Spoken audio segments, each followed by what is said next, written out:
नमस्कार, जय माता दी। मैं हूँ आपकी अपनी लाइफ डिज़ाइनर जीतू आचार्य।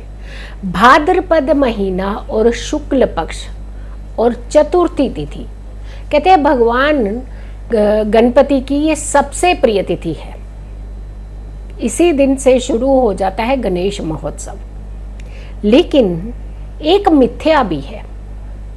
कहते हैं कि चतुर्थी का चांद और भाद्रपद का महीना और शुक्ल पक्ष, ये अगर आपने देखा तो आप कलंक के घेरे में आते हैं। इसे कलंक चतुर्थी के नाम से जाना जाता है। अब एक तरफ भगवान का महा उत्सव यानी महोत्सव शुरू होता है, 10 दिन तक चलने वाला महोत्सव। लेकिन वहीं दूसरी तरफ प्रिय तिथि जो भगवान गणेश की है, उसके चांद को नहीं देखा जाता।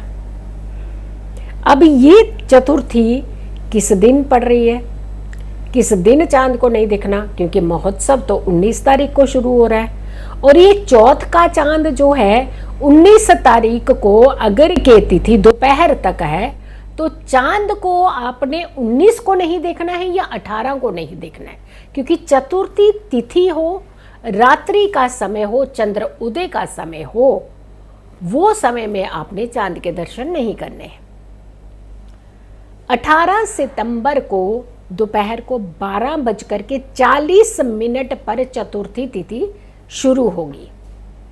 यानी 18 तारीख को अगर दोपहर को तिथि शुरू हो रही है तो 19 तारीख को इसका समापन दोपहर को 1:44 पर हो रहा है और 19 तारीख को उदया के टाइम पे चतुर्थी तिथि रहेगी। लेकिन जब चंद्र उदय होगा तब ये तिथि चतुर्थी नहीं होगी, तब पंचमी तिथि लग चुकी होगी।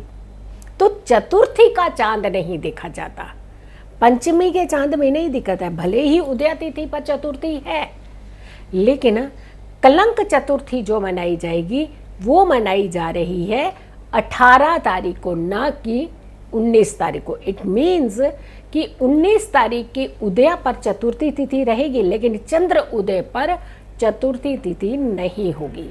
तो 18 की रात्रि जो होगी वहां पर आपको चांद के दर्शन नहीं करने हैं। यानी 19 तारीख को गणेश महोत्सव आपने मनाना है, विनायक चतुर्थी मनानी है आपने, क्योंकि उदया पर रहेगी चतुर्थी। लेकिन अगर के हम चंद्र दर्शन की बात करते हैं तो चंद्र दर्शन आपने 18 की रात्रि का नहीं देखना है, 19 की रात्रि में वो जो कलंक चतुर्दशी जो चतुर्थी वो समाप्त हो जाएगी। तो आप 19 को कोई परहेज नहीं है, लेकिन 18 की रात का चांद देखने से पूरी तरह से परहेज कीजिएगा। कहते हैं कि अगर के कलंक चतुर्थी का चांद आप देख लेते हैं तो आप किसी दोष के भागी बनते हैं, ऐसी मान्यता है।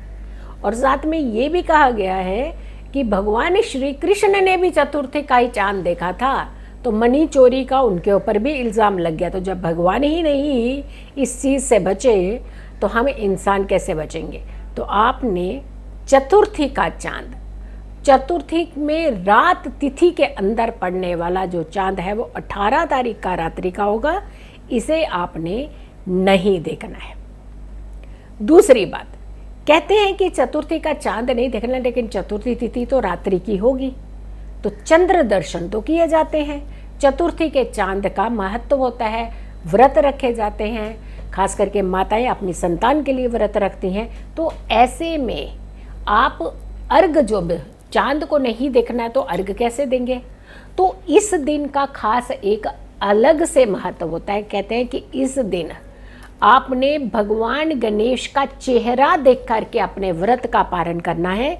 चेहरा देख करके आपने व्रत को कंप्लीट करना है।